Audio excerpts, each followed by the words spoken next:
학교에서 이번 한 주간도 학원에서 열심히 공부를 했을 건데 왜 공부합니까? 여러분들 왜 공부해요? 부모님 시켜서 해요? 아니면 남들 다 하니까 그냥 그렇게 해요? 또 이제 대학을 이제 준비하는 친구들도 있고 거의 다 대학을 갈 건데 대학을 왜 가고 싶어요? 뭐 그냥 이유 없어요? 취업하고 싶었어요? 네, 취업하고 싶고 생각해 본 적 없어요? 왜 공부하는지? 왜 공부 열심히 하는지 그냥 아무 생각 없이 따라가는 거예요? 잘 될 것 같아서. 네. 아마 뭐 이렇게 뭐 깊이 생각해 본 친구도 없을 수 있는데 열심히 공부하고 또 대학을 가려고 하는 것은 행복한 삶을 그러면 살고 싶어서 행복한 삶을 살 수 있지 않을까 하는 그런 마음으로 준비하지 않을까 생각을 합니다. 맞죠? 맞아요? 네. 모든 사람에게 행복 추구할 권리가 있잖아요. 네. 그러면 어떤 삶이 행복한 삶일까요? 생각해 본 적 있어요? 행복한 삶을 살고 싶은데 어떤 삶이 행복한 삶일까? 어떤 사람이 행복한 사람일까?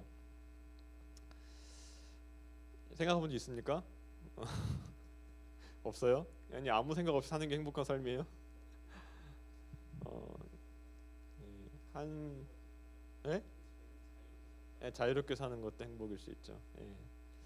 한 설문조사 보니까 우리나라 청소년들이 행복의 조건으로 선택하는 것이 1위가 뭐냐? 행복 이거가 있으면 행복하겠다. 1위가 뭘 것 같아요? 예, 재산이 1위, 돈이 1위예요. 돈. 52%가 돈을 행복의 조건으로 선택을 했고 그 다음에 부모, 그다음에 절친, 친구죠. 그다음에 쉼과 휴식, 쉼과 휴식. 얼마나 힘들었으면 쉼과 휴식이 행복의 조건이라 생각을 하겠어요.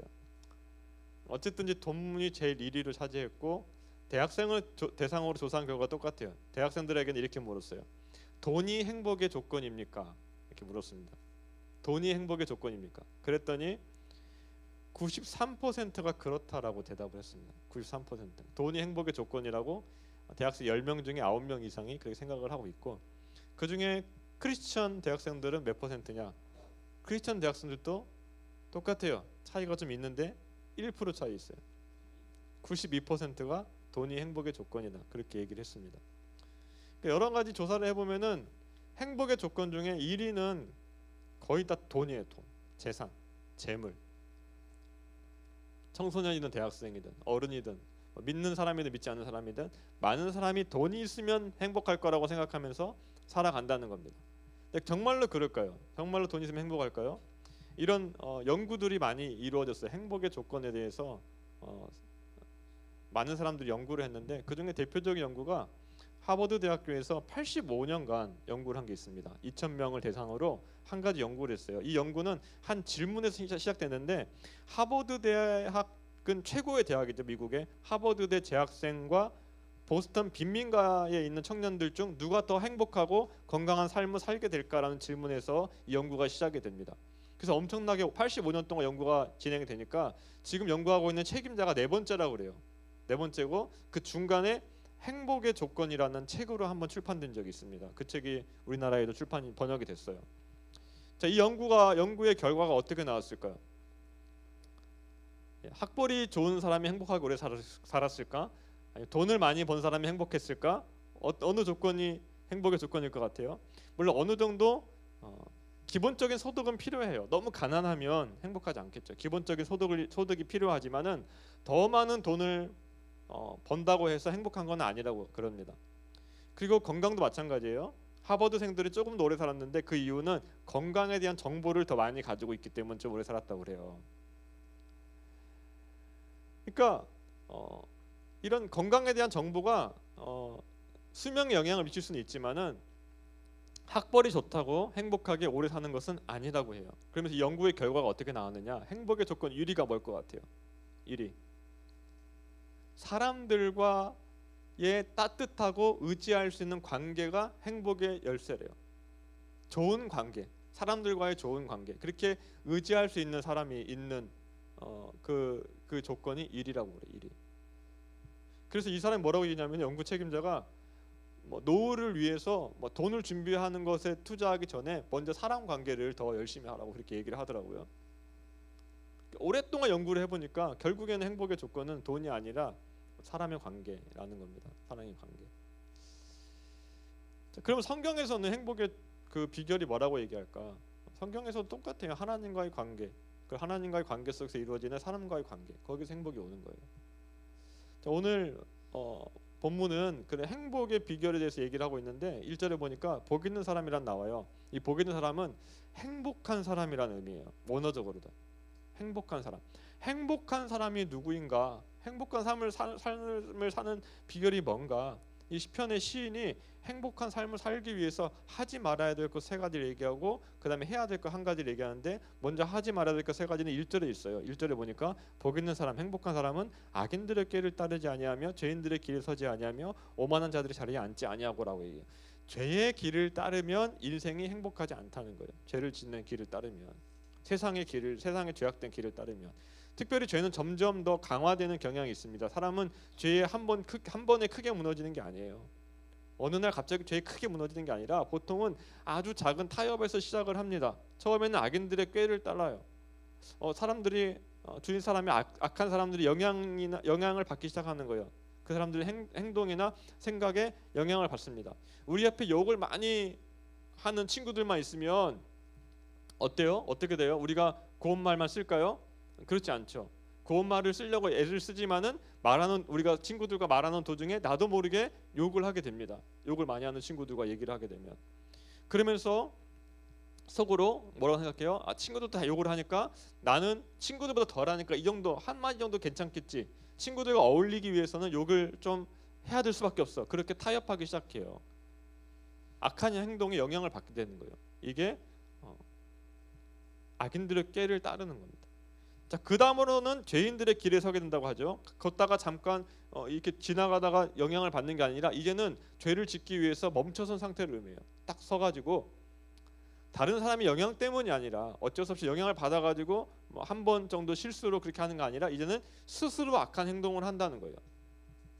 죄가 일시적인 실수가 아니라 이제 삶에 이제 스며들기 시작하는 겁니다. 예를 들면 이런 거예요. 처음에는 시험 볼 때 친구가 답안지를 보여줘가지고 어쩌다 한번 시험에 부정 행위를 했는데 컨닝을 했는데 그 다음에 어떻게 컨닝해서 점수가 잘 나오면은 이제 누가 시키지 않아도 시험 때마다 스스로 컨닝 페이퍼를 준비를 하는 거죠. 처음에는 어쩌다가 넘어졌어요. 근데 이제는 스스로 그 길을 서서 살아가는 거예요. 자, 마지막 단계는 오만한 자리에 앉은 상태입니다. 그래서 죄가 결국엔 정착하고 안주의 단계에 이르는데 이제는 그 죄를 지으면서 죄책감도 안 느껴요. 이 오만하다는 것은 비웃는다는 얘기입니다. 이제는 죄를 짓는 수준을 넘어서서 하나님 말씀을 우습게 여기고 착하게 살고 선하게 살려는 사람들까지 조롱하는 거. 야, 너 그렇게 살면 안 돼? 바보 같은 놈. 너 그렇게 살면은 그렇게 정직하게 살면 너 성공 못해? 행복한 삶 못 살아? 그러니까 죄를 짓는 수준을 넘어서서 죄가 죄인 줄 모르고 그 죄를 자랑하는 단계까지 가는 거예요. 그러니까 행복한 인생을 살기 위해서는 죄를 지으면 안 되는데, 악한 일을 하면 안 되는데, 그러려면은 초기부터 죄와 타협하지 않고 뿌리쳐야 돼요. 작은 죄라도 타협하지 말고 잘라내야 돼요. 이 정도는 괜찮겠지 하다가 어떻게 됩니까? 결국에는 죄를 아무렇지도 않게 여기는 겁니다. 그렇게 짓게 되는 거예요. 죄라는 것이 처음에 한 번 짓는 게 어려워요.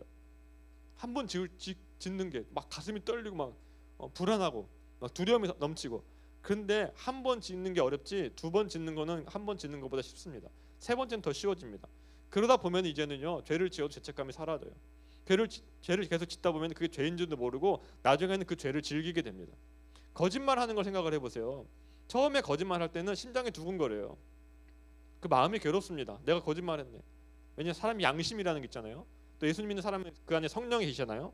근데 거짓말을 몇 번 했는데 들키질 않아요. 그리고 거짓말을 통해서 이익을 봐요. 그리고 거짓말이 들켰는데 뭐 크게 혼나지도 않아요. 그냥 주위 사람들도 그럴 수 있지 하고 넘어가요. 그러면 어떻게 됩니까? 계속해서 거짓말을 하게 되는 거예요. 그리고 나중에는 거짓말하는 것에 대해서 아무런 죄책감도 느끼지 않고 아무렇지도 않게 거짓말을 합니다. 심지어 스스로 거짓말을 하고 있다는 것을 의식하지도 못해요. 그런 사람도 있어요. 막 거짓말을 하는데 이 사람이 정말 거짓말을 하는 건지 아니면 그거를 사실이라고 여기고 얘기하는 건지 헷갈릴 때가 있어요. 얘기를 들어보면은. 그러니까 죄가 완전히 삶의 일부가 돼버린 거예요. 여러분, 죄의 유혹이 있을 때 타협하지 마십시오. 이 정도는 괜찮겠지.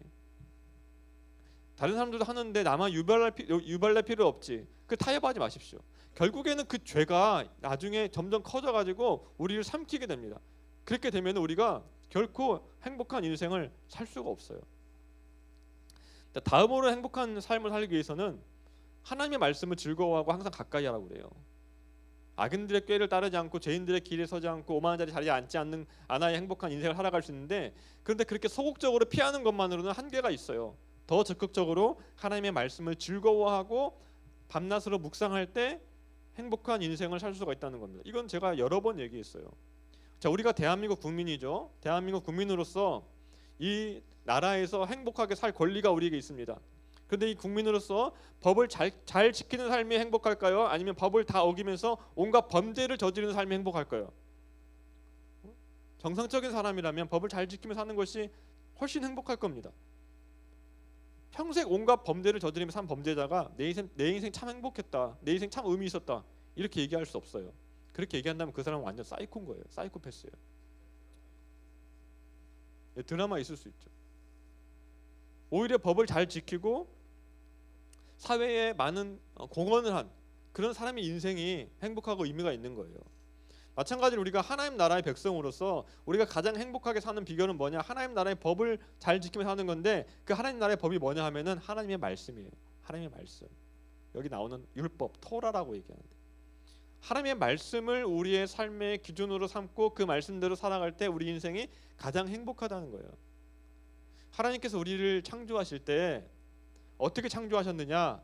하나님의 말씀대로 살면은 가장 행복하도록 창조하셨어요. 그러니까 그것이 우리가 창조된 목적이고 우리의 기본값이에요. 하나님 말씀대로 살 때 가장 행복하도록 그렇게 기본값이 주어졌어요. 그게 우리 창조된 목적이에요. 그 창조된 목적에 우리가 합당하게 살아갈 때 우리가 가장 큰 행복을 느끼는 거예요. 자, 우리가 가지고 있는 각각의 물건은 그 만든 목적이 있습니다. 그 목적대로 사용할 때 그 물건 가장 잘 사용하는 거예요. 제가 한번 제가 이런 예를 많이 듣는데, 시계가 있습니다. 시계. 우리 여기 시계가 있죠. 자, 시계를 만든 목적은 뭐예요? 시간을 알려주기 위해서요. 정확한 시간을 알기 위해서요. 그런데 어떤 사람이 저 시계를 가지고 못을 박는 데 사용하고 있다면 그건 뭡니까? 시계가 만들어진 목적을 무시하고 완전히 잘못 사용하고 있는 거예요. 만약 시계에게 생명이 있다면, 인격이 있다면 어떨 때 가장 행복하겠어요? 사람들한테 정확한 시간을 알려줄 때 제일 행복할 거예요. 정확한 시간을 알려줄 때. 근데 시계가 못을 박는 데 사용되면 어떻겠습니까? 시계로서의 가치를 완전히 잃어버리고 망가져버리겠죠. 행복하지가 않아요. 자신의 존재 이유를 잃어버린 비참한 상태가 되는 거예요. 마찬가지로 하나님께서 우리를 창조하신 목적이 있어요. 그 목적이 뭡니까? 웨스트민스터 서유례문답 1문답을 보니까 하나님께 영광을 돌리는 거예요. 하나님을 영화롭게 하고 그분을 영원토록 즐거워하는 것. 그렇게 살 때 인생의 가장 큰 행복을 느껴요. 가장 행복한 삶을 살 수가 있어요. 그러면 하나님을 영화롭게 하고 하나님을 영원토록 즐거워하는 삶이 어떤 삶이냐? 성경대로 사는 삶이에요. 이 문답에 그게 나오잖아요. 성경대로 사는 삶. 그게 하나님을 영화롭게 하고 영원토록 즐거워하는 삶이다. 제가 이거는 여러 차례 얘기했습니다. 요약하면 뭡니까? 하나님의 말씀대로 사는 것이 하나님 영화롭게 하는 삶이고, 하나님을 영화롭게 하는 삶을 살 때 가장 큰 행복을 누린다 이거예요. 행복의 삶의 비결, 하나님의 말씀대로 사는 것, 하나님 말씀을 즐거워하는 것. 자, 그렇게 이 복 있는 사람, 행복한 사람이 3절에 보면은 비유적인 표현으로 나와 있는데 3절을 봅시다. 3절에 보니까 그는 시냇가에 심은 나무가 철을 따라 열매를 맺으며 그 잎사귀가 마르지 아니함 같으니 그가 하는 모든 일이 다 형통하리로다. 자, 이 말씀을 보니까 어떤 느낌들이, 한번 상상을 해봐. 이미지를 한번 그려보세요. 시냇가가 다 흐릅니다. 그 시냇가에 나무가 심겨져 있어요. 그리고 그 나무가 정말로 잎이 울창하고 아주 먹음직한 열매를 맺었습니다. 어때요? 풍요롭고 평화롭고 뭔가 기분이 좋고 에너지가 넘치잖아요.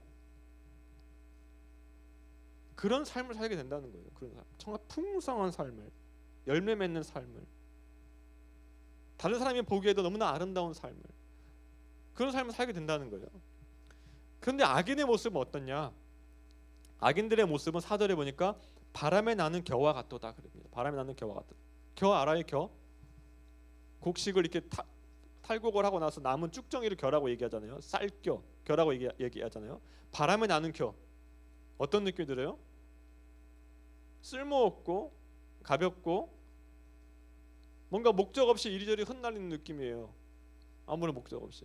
나무는 정말 그 자리에 딱 단단하게 고정해서 많은 사람들에게 유익을 주는 삶을 상징한다면, 이 바람에 나는 겨는 아무 쓸모없는 그냥 흩날리는 느낌이잖아요. 자, 여러분들의 삶이 어떤 삶이면 좋겠어요? 시냇가에 심은 나무 같은 삶이면 좋겠어요? 아니면 바람에 나는 겨와 같은 삶이면 좋겠어요? 시냇가에 심은 나무가 좋죠. 시냇가에 심은 나무가. 그런 삶을 살기 위한 비결이 뭐라고요? 여호와의 율법을 즐거워하고 그의 율법을 주야로 묵상하는 거예요. 자, 5절과 6절은 복 있는 의인들과 악인들의 마지막 운명을 보여주고 있는데, 먼저 악인들은 어떻습니까? 심판을 견디지 못하고 의인들의 모임에 들어가지 못한다고 얘기해요. 악인들의 결국은 심판이에요. 악인들은 의인의 모임에 들어오지 못해요. 하나님 나라에 들어오지 못한다는 거예요. 6절 하반절에서는 악인들의 길은 망한다고 얘기해요. 결국은 멸망한다는 거예요. 반면 복 있는 사람 어떻습니까? 의인의 마지막은 어떻습니까? 하나님께서 인정해 주신다.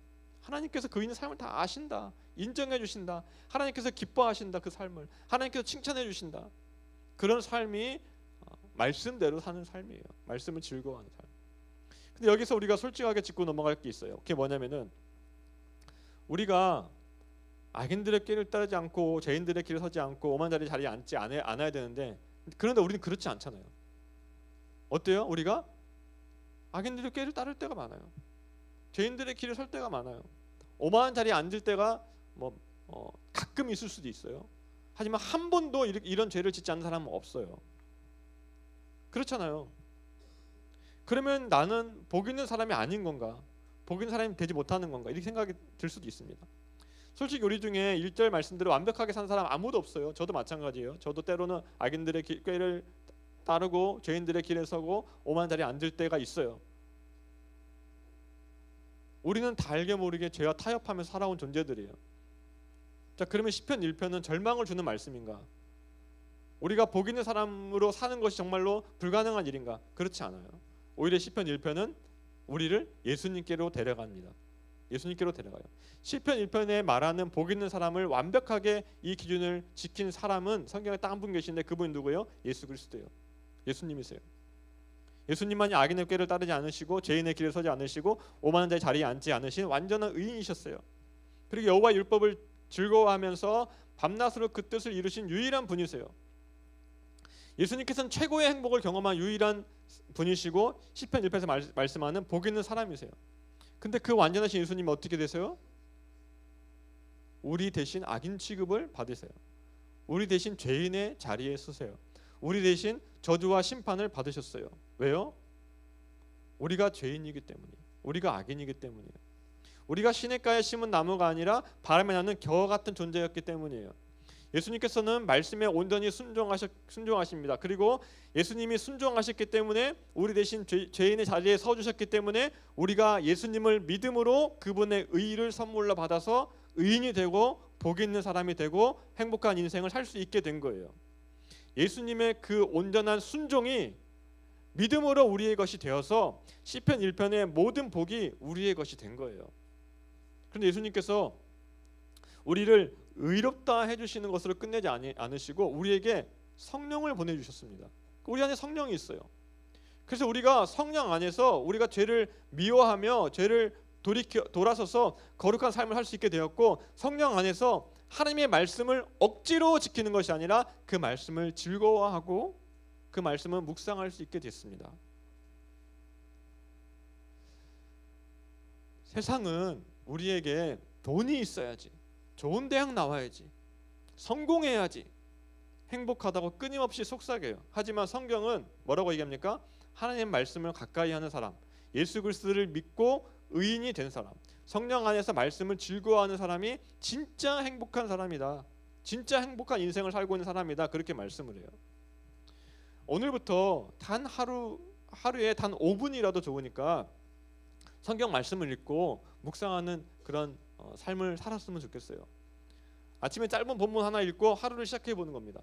본문을 정하기 어려우면 오늘 시편 1편 말씀했으니까 내일은 2편 말씀으로 하세요. 3편 말씀을 한번 읽고 그 말씀을 묵상하고. 그것도 어려우면 서점에 가면 큐티책이 많이 있어요. 청소년 매일 성경도 있고, 그 다음에 날마다 주님과 함께도 있고, 청소년을 위한 책이 있는데 그 책을 사서 한번 아침에 읽어보세요.